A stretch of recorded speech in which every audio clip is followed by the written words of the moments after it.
Web media और YouTube में फर्जी खबरों पर सुप्रीम कोर्ट ने जताई चिंता, कहा बिना रोक टोक कर रहे हैं लोगों और संस्थाओं को बदनाम। मदरसों को सरकारी मदद दिए जाने पर इलाहाबाद हाई कोर्ट ने उठाए सवाल, यूपी सरकार से पूछा किस अधिकार के तहत दिया जा रहा अनुदान। नोएडा के बड़े आवासीय परिसरों उद्योगों पर पानी के बिल का 8.16 करोड़ रुपए बकाया, नोटिस जारी।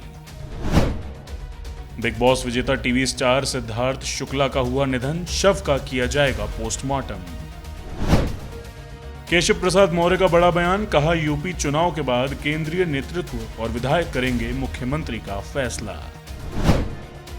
यूएस आर्मी के अधिकारियों ने बताया काबुल में बिताए अंतिम दिन के अनुभव, बोले ऐसा लग रहा था जैसे हम डरावनी फिल्म देख रहे हों। न्यूयॉर्क में तूफान इडा के कारण भीषण बाढ़, गवर्नर ने की आपातकाल की घोषणा।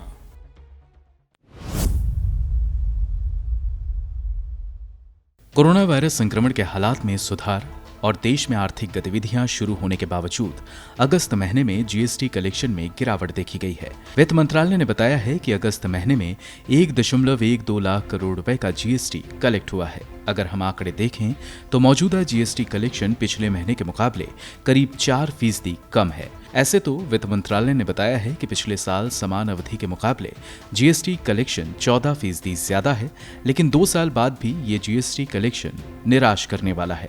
मसलन अगर हम वित्त वर्ष 2019-20 में अगस्त महीने की बात करें, तब वित्त मंत्रालय को 98,000 करोड़ रुपए का जीएसटी कलेक्शन हुआ था। चालू वित्त वर्ष के जून महीने में जीएसटी कलेक्शन 1 लाख करोड़ रुपए से नीचे चला गया था। ये गिरावट अपने 8 महीने के निचले स्तर पर रहा था।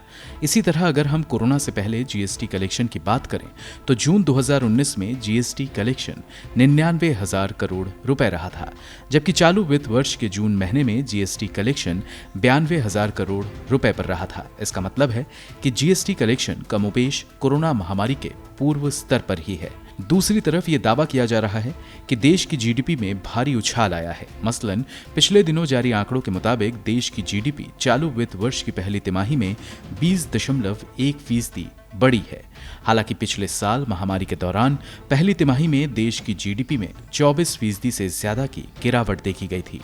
20% के उछाल का भी मतलब यही है कि अभी ये पुराने स्तर से भी कुछ नीचे ही है।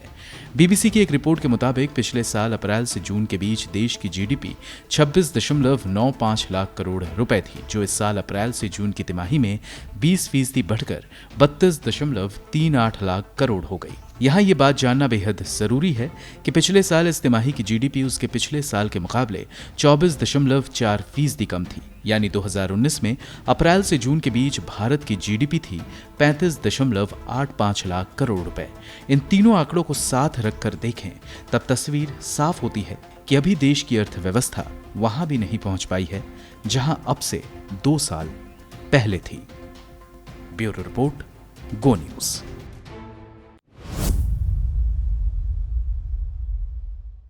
विश्व स्वास्थ्य संगठन कोरोना संक्रमण के लिए जिम्मेदार सभी वायरस की निगरानी कर रहा है।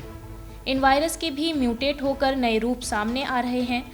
हाल ही में WHO ने महामारी बुलेटिन में कोरोना संक्रमण के नए वेरिएंट म्यू को वेरिएंट ऑफ इंटरेस्ट बताया है।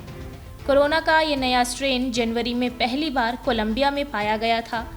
म्यू वेरिएंट, जिसका वैज्ञानिक नाम B.1.621 है, ये जनवरी से लेकर अब तक दक्षिण अमेरिका और यूरोप समेत 39 देशों में पाया जा चुका है। वैश्विक एजेंसी ने अपनी साप्ताहिक बुलेटिन में कहा, म्यू संस्करण में म्यूटेंट्स का एक समूह है जो इम्यूनिटी से बचने के संभावित गुणों को दर्शाता है।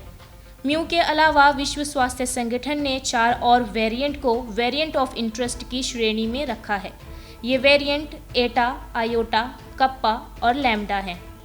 संक्रमण का ये नया वेरिएंट चिंता का कारण बन गया है, क्योंकि एक बार फिर दुनिया के कई देशों में कोविड के मामलों में बढ़ोतरी देखी जा रही है और डेल्टा वेरिएंट ऐसे लोगों को प्रभावित कर रहा है जिनका टीकाकरण नहीं हुआ है। कोविड के लिए जिम्मेदार सभी वायरस समय के साथ बदल रहे हैं। ज़्यादातर बदलावों का असर वायरस के गुणों पर नहीं पड़ता, लेकिन कुछ बदलावों के मामले में स्थिति अलग हो सकती है, जैसे कि वायरस कितनी तेजी से फैलेगा, गंभीर असर और इसका वैक्सीन पर क्या प्रभाव होगा। ऐसे में नया वेरिएंट म्यू भी चिंता का सबब बन सकता है। बुलेटिन के मुताबिक वेरिएंट में कुछ ऐसे म्यूटेंट हैं जिसके चलते ये वैक्सीन की सुरक्षा को भेद सकता है। अधिकतर कोरोना वैक्सीन वायरस में मौजूद स्पाइक प्रोटीन को निशाना बनाती हैं। इसके जरिए ही वायरस मानव शरीर में प्रवेश करता है। वैक्सीन लेने से आमतौर पर शरीर स्पाइक प्रोटीन के संपर्क में आता है और इस तरह इम्यून सिस्टम वायरस से लड़ना सीखता है। अगर किसी वेरिएंट के स्पाइक प्रोटीन में कुछ बदलाव होता है तो शरीर को इसके खिलाफ मिलने वाली प्रतिरोधक क्षमता कम हो सकती है। हालांकि क्या नए वेरिएंट से ऐसी स्थिति बन सकती है, इसके बारे में और अधिक जानकारी के लिए शोध की जरूरत होगी। म्यू वेरिएंट के पाए जाने से लेकर अब तक कई देशों में कम तो कई देशों में इसके काफी अधिक मामले देखे गए हैं। जानकारी के मुताबिक दुनिया में कुल संक्रमण के केसों में इस वेरिएंट का 0.1% का योगदान है, जबकि कोलंबिया और एक्वाडोर में म्यू वेरिएंट के क्रमशः 39 और 13% मामले हैं। हालांकि अब तक वेरिएंट को बेहद संक्रामक म्यूटेंट डेल्टा के मुकाबले उतना खतरनाक नहीं माना गया है। वैश्विक एजेंसी ने म्यू के साथ साथ एक और वेरिएंट C.1.2 की भी जानकारी दी है। हालांकि यह नहीं बताया गया है कि क्या ये वेरिएंट ऑफ कंसर्न है या वेरिएंट ऑफ इंटरेस्ट। बता दें कि भारत में इन दोनों ही वेरिएंट के किसी भी मामले की आधिकारिक तौर पर जानकारी नहीं दी गई है। सरफरोशी मोमिन, गो न्यूज़।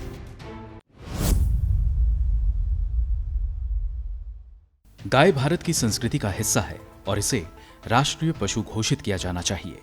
एक गाय चोरी और हत्या के आरोपी को जमानत देने से इनकार करते हुए इलाहाबाद हाईकोर्ट ने यह टिप्पणी की है। सिंगल जज जस्टिस शेखर कुमार यादव ने कहा कि गाय को मौलिक अधिकार देने और उसे राष्ट्रीय पशु घोषित करने के लिए सरकार को संसद में एक बिल लाना चाहिए और गाय को नुकसान पहुंचाने की बात करने वालों को सजा देने के लिए सख्त कानून बनना चाहिए। जस्टिस शेखर ने कहा कि गौरक्षा का काम सिर्फ एक धार्मिक संप्रदाय का नहीं है, बल्कि गाय भारत की संस्कृति है और संस्कृति को बचाने का काम देश में रहने वाले हर एक नागरिक का है, चाहे वो किसी भी धर्म का हो। गाय की चोरी और हत्या के आरोपी जावेद को जमानत देने से इनकार करते हुए कोर्ट ने कहा कि किसी को भी गाय को मारने का अधिकार नहीं दिया जा सकता है, चाहे मवेशी की उम्र जितनी भी हो। जमानत आदेश में कहा गया है कि जब गायों का कल्याण होगा तभी देश का कल्याण होगा। जावेद पर गौहत्या रोकथाम अधिनियम की धारा 3, 5 और 8 के तहत आरोप लगाए गए थे।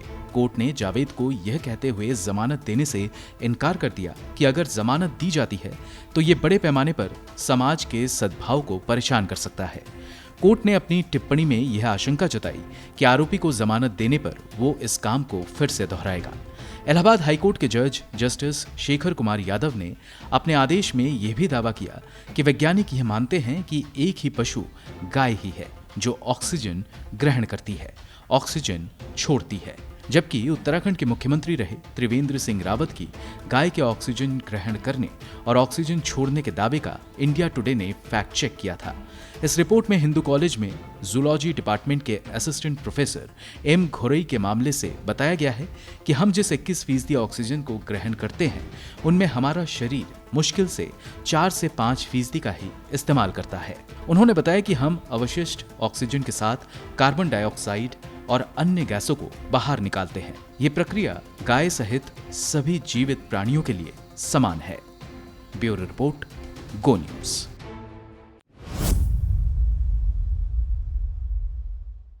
अमेरिका के शिकागो विश्वविद्यालय में एनर्जी पॉलिसी इंस्टीट्यूट द्वारा तैयार की गई एक रिपोर्ट के मुताबिक वायु प्रदूषण से लगभग 40% भारतीयों का जीवन 9 साल या उससे ज्यादा तक कम हो सकता है। रिपोर्ट में कहा गया है कि राजधानी दिल्ली समेत मध्य, पूर्वी और उत्तरी भारत के इलाकों में रहने वाले 480 मिलियन से ज्यादा लोग प्रदूषण के उच्च स्तर से जूझ रहे हैं। एनर्जी पॉलिसी इंस्टीट्यूट की रिपोर्ट के मुताबिक भारत के वायु प्रदूषण के उच्च स्तर में समय के साथ भौगोलिक रूप से खतरनाक तरीके से विस्तार हुआ है। मसलन पश्चिमी राज्य महाराष्ट्र और मध्य प्रदेश में हवा की गुणवत्ता काफी खराब हो गई है।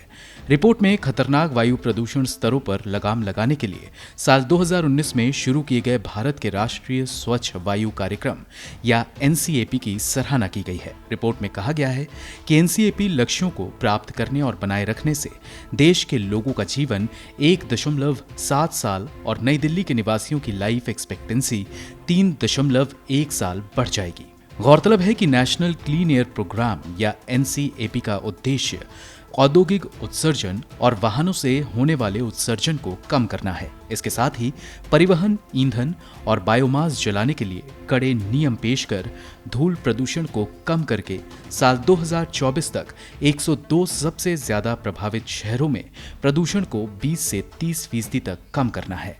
स्विस समूह IQ एयर के मुताबिक साल 2020 में नई दिल्ली दुनिया में सबसे प्रदूषित राजधानी थी। IQ एयर PM 2.5 के गुणवत्ता के आधार पर दुनिया में प्रदूषित शहरों की लिस्ट जारी करता है। पिछले साल कोरोना संक्रमण की वजह से लगाए गए लॉकडाउन में दिल्ली की हवा पूरी तरह से स्वच्छ हो गई थी, लेकिन ठंड के मौसम में आसपास के राज्यों में पराली जलाने से ये एक बार फिर अपने रिकॉर्ड लेवल पर पहुंच गया। हालांकि अब समय से पहले ही दिल्ली सरकार ने वायु प्रदूषण को कम करने के लिए तैयारी कर ली है। दिल्ली के कनॉट प्लेस में 20 करोड़ रुपए की लागत से एक स्मॉग टावर लगाया गया है। हवा को शुद्ध करने के लिए स्मॉग टावर लगाने वाला दिल्ली देश का पहला राज्य है, जबकि किसी वैज्ञानिक अध्ययन में ये सिद्ध नहीं हुआ है कि एयर प्यूरिफायर दिल्ली जैसे विशाल शहर की आबादी को वायु प्रदूषण के नकारात्मक प्रभावों से बचा सकता है। ब्यूरो रिपोर्ट, गो न्यूज़।